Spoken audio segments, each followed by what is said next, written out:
공무원 하면서 가장 많이 질문을 받았던 게 사실 월급 관련해서거든요.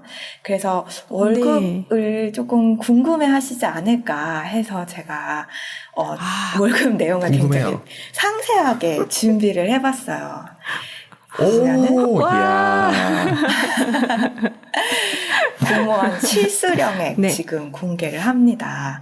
일단은 한국이랑 같아요. 너무 많아. 공무원은 사실 그 모든 봉급이나 아니면은 공제되는 내용들이 다 공개가 되어 있어요. 공무원 관련 정보들이. 호봉제? 네.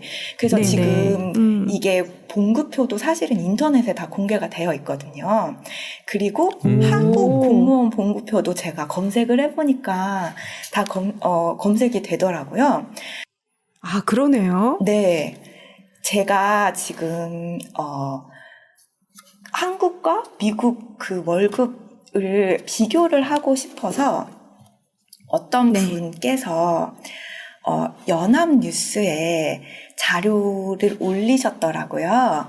이분이 9급 3호봉 월급 명세서를 올리셨길래 저도 3년차 때 받았던 월급 명세서를 한번 공개를 해볼까 합니다. 그래서 한국이랑 어떻게 같은지 또는 다른지 말씀을 드릴게요. 예를 들어서 저희 이제 그 봉급표를 보면은 그 3년차, 제가 3년차 때가 2022년이거든요. 그때의 이제 연봉이 32,664불이었어요. 그래서 이거를 월급으로 나누면은 2,722불이어야 하는데 제가 받았던 실수령액이 2,116불을 받았습니다. 그러니까는 약 600불 정도가 공제가 돼서 나간 거예요. 그런데 여기서 세전 세후 해서 이제 공제된 항목들을 보면은 한국 공무원은 소득세, 지방소득세 같은 세금이랑 건강보험, 연금보험 같은 공제 항목들이 있잖아요. 저희도 완전 똑같아요. 소득세 나가고, 그리고 사회보장복지 세금 나가고, 그리고 연금보험 나가고, 그리고 은퇴 후에 건강보험, 그리고 산재보험, 생명보험 같은 공제금 나가고, 그리고 노조비도 나가고, 새 전후로 대중교통 카드를 신청할 수가 있거든요. 그 금액도 나가더라고요.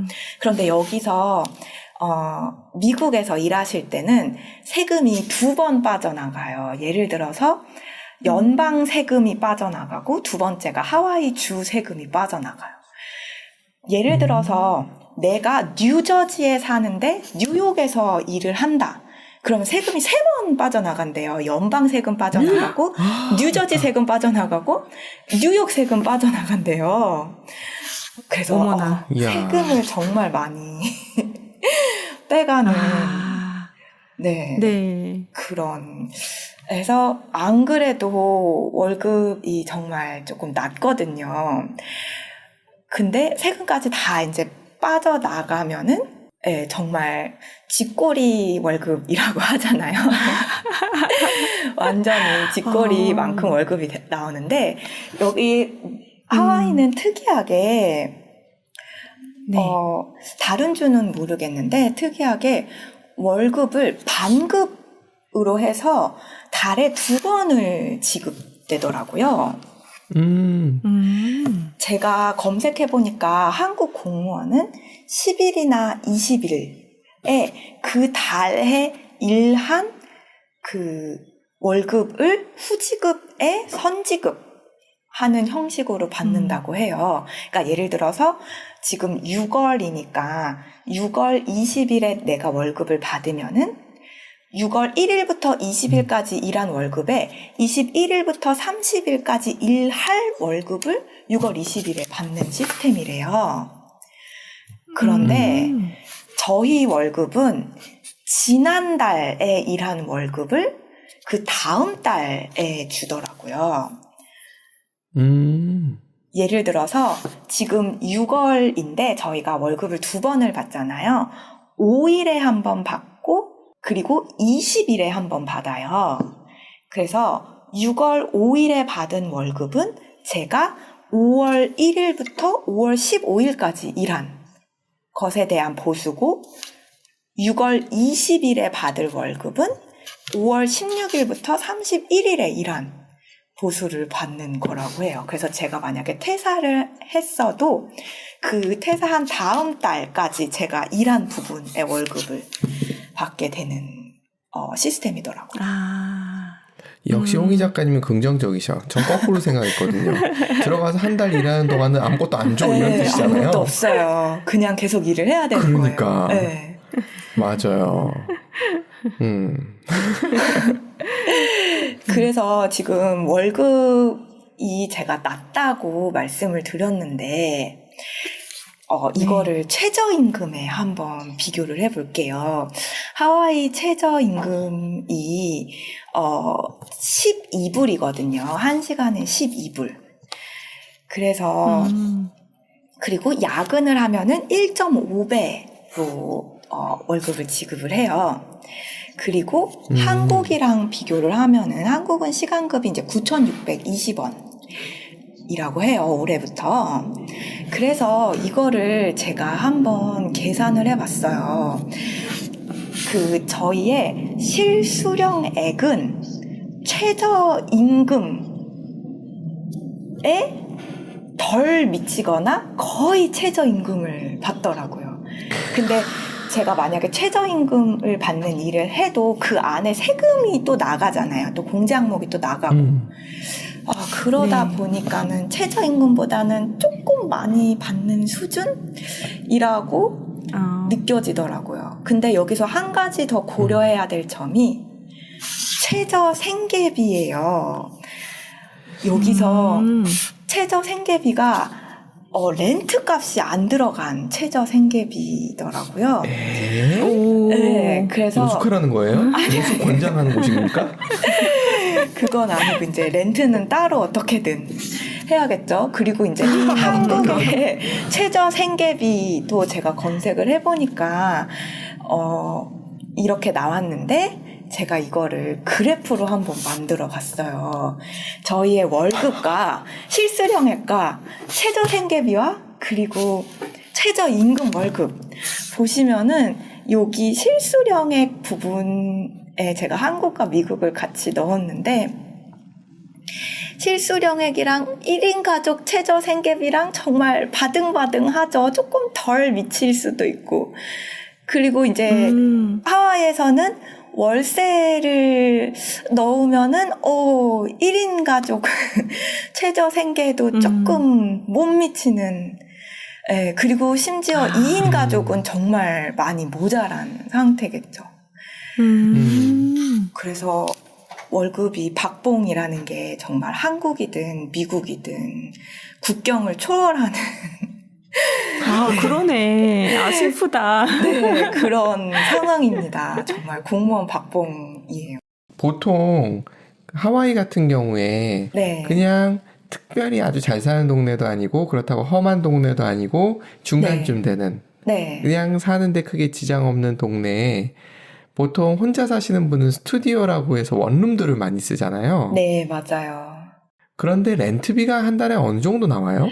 렌트비가 평균적으로 1,400불에서 500불 정도 합니다. 한국 돈으로 환산하면은 180만 원 정도예요.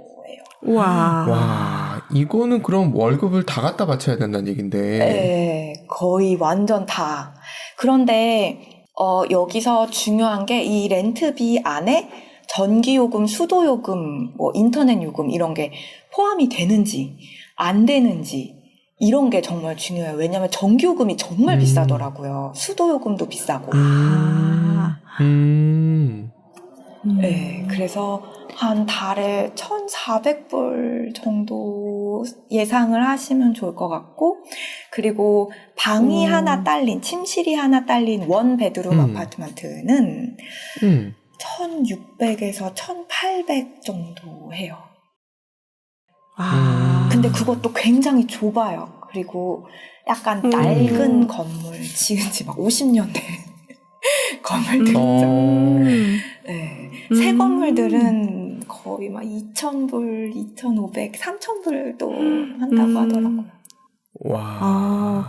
그럼 이건 진짜, 주거의 문제가 굉장히 크네요. 노숙하라는 얘기밖에 안 되는데. 아니면 쉐어하우스를 해서. 네, 맞아요. 그러니까요. 따뜻하잖아요.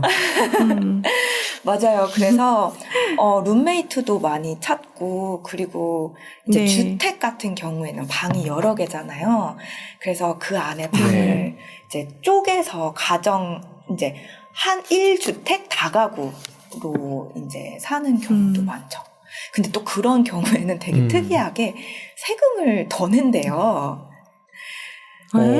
왜냐하면 그 주택 소유자가 그 안에 이제 여러 가정이 사니까 이제 그 가정도 이제 월세를 내고 하잖아요. 그래서 화장실과 주방이 있으면은 이제 그 세금이 더해진다고 그러더라고요. 그래서 어떤 곳은 월세를 서블렛을 내는데 예를 들어서 화장실이 있고 이제 냉장고에 주방 싱크대 같은 걸 안 넣고 쿡탑이라고 그러나요? 1구짜리 네네. 그런 거나 아니면 전기 인스턴트 팟 같은 거 이런 가전들로만 채워서 이제 세입자를 받는 것도 있다고 하더라고요. 세금을 피하기 위해서. 머리 좋네. 네네. 어디나 살아야 되니까. 네, 맞아요.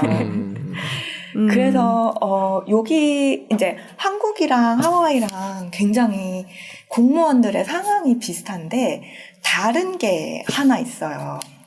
다른 게 몇 가지가 있는데 그 중에 하나가 겸직이 가능합니다.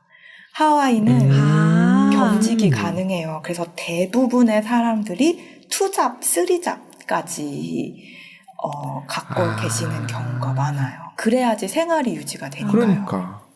그렇죠. 그럴 것 같아요. 월세 다 내고 나면 정말 남는 게 없으니까 네, 뭔가 맞아요. 방법을 찾아야지. 맞아요. 그런데 한국에서는 뭐 예를 들어서 유튜브를 찍는데 이게 만약에 수입이 나면은 그것도 뭐 소속 기관장한테 허가를 맡아야 된다고 하더라고요. 그래서 그러면은 한국에서 공무원 하기는 조금 힘들겠다라는 생각이 듭니다. 그러니까 부모한테 받은 뭔가가 있어야 돼요. 네. 금수저나. 또 한 가지 제가 흥미롭게 찾았던 게 뭐냐면은 한국에는 김영란법이라고 해서 부정 청탁 및 금품 수수 금지에 관한 법률이 생겼잖아요. 네. 그래서 뭐 음식은 뭐 3만 원, 축의금은 5만 원, 뭐 선물도 뭐 5만 원, 농수산물 10만 원, 명절에 20만 원 이런 식으로 금액에 한계를 뒀잖아요. 근데 정말 특이하게도 하와이에도 그 윤리 코드가 따로 있어요. 그래서 그 공무원 당사자나 배우자 그리고 가족들 모두에게 해당되는데 여기 선물의 최고가 기준이 200불이더라고요. 그래서 이거 명절 선물 한국에 20만 원 받는 거랑 여기서 200불 받는 거랑 금액이 굉장히 비슷해서 이것도 굉장히 신기했습니다. 네. 근데 사실은 미국이 우리나라보다 국민소득이 2배인데 우리나라가 더 낮춰야 되나요? 미국이 올려야 되나요?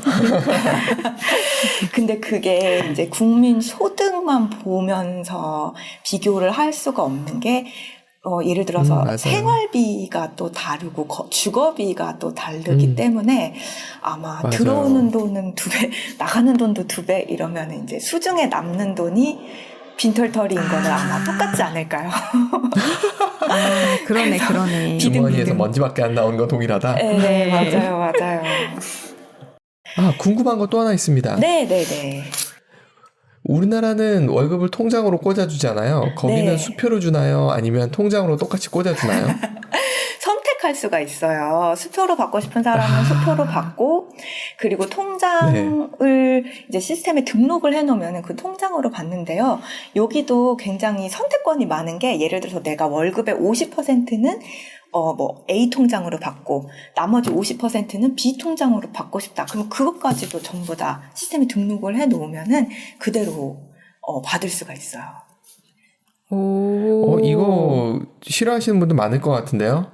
왜요? 왜요? 그 별도 주머니 찾는 방법이기 때문에. 그러게요. 아무래도 경제 공동체라고, 부부는 경제 공동체라고 생각하시는 분들은 조금 싫어하실 수도 있는데, 미국 사람들 아마 이제 정서에는 이제 개인주의 성향이 많잖아요. 그래서 결혼을 한다고 해도 경제를 합치는 경우가 그렇게 흔하지가 않대요. 물론 뭐 부부마다 다르겠지만. 네. 그래서 생활비 각출하거나 뭐 아니면 이제 개인 수입은 개인이 관리한다거나 뭐 그러는 경우도 많고. 그럴 수 있겠다. 재밌네. 네. 재밌는 팁이었습니다. 네. 감사합니다. 좋은 동네네요. 좋은 나라 미국. 네. 그래서 한 가지 더 다른 점이 있는데요. 바로 보험입니다. 미국이 보험이 정말 비싸요. 그래서 예를 맞아요. 들어서 제가 만약에 시급제 일을 하는 경우에는 20시간 이상 일을 하게 되면은 그 고용주가 보험을 들어줄 의무가 생기거든요. 그래서 어떤 고용주분들은 19시간만 딱 계약을 해서 사람을 뽑기도 하더라고요. 그런데 이게 특이한 게, 예를 들어서 보험에 등록을 할 때 제가 이제 공무원이다 보니까 공무원 보험에 가입을 할 수가 있어요. 회사에서 반을 내주고, 이제 제가 개인적으로 반을 내서 보험을 계약을 하는 건데요. 보통 한 달에, 본인 혼자면은 10만 원 정도 한국 돈으로. 그리고 둘이면은 한 40만 원 정도 제가 내야 돼요. 굉장히 비싸죠. 그게 커버가 제일 적게 되는, 보장이 제일 적게 된, 제일 싼 거를 선택을 해도 그렇고, 만약에 제가 기저질환이 있거나 질병이 있어서 뭐 수술을 해야 되는데 보험 보장을 더 많이 받고 싶을 수가 있잖아요. 그러면은 한 달에 예를 들어서 2인 피부양자까지 포함하면은 100만 원씩 내는 경우도 있다고 해요. 와, 굉장히 비싸죠. 그런데 이게 공무원 보험이라서 그나마 보장의 범위도 크고 좋대요. 다른 사기업이나 예를 들어서 이제 시급 또는 개인적으로 가입하는 부분에 비하면은. 그래서 공무원인 경우에는 배우자나 가족들을 이제 피부양자로 등록을 해놓고, 예를 들어서 배우자도 직장이 있을 수가 있잖아요. 여기서 보험 선택, 그러면 그 배우자는 배우자의 직장에서 보험 선택을 안 하면 이제 보험비가 이중으로 지급되는 거를 막을 수가 있다고 하더라고요. 그래서 그 보험 그럼 결론은 이거네요. 홍희 작가님의 남편은 땡 잡았다. 뭐 이런 얘기가 되는 거네요. 결론은. 저희 남편은 지금 취준생이라서 지금 제가 소녀가장으로 일하고 있습니다. 외벌이. 와. 네, 그래서 저희 남편에게는 제가 최고죠. 그러니까요. 네. 아니어도 최고죠. 네, 그렇죠. 근데 보험은 진짜 없으면은 안 돼요. 막 응급실 한번 가면 300만 원 나오고 보험 커버해도 3,000불 막 나오고, 그리고 뭐 검사 간단한 검사도 예약하기도 힘들고, 그리고 병원에서 보험이 없으면은 안 받아지는 경우도 있다고 해요. 그래서 병원 갈 수 있는 병원도 한정적이고, 그래서 보험은 어쨌든 꼭 필요하다고 생각이 됩니다. 그래서 비싸도 내야 돼요.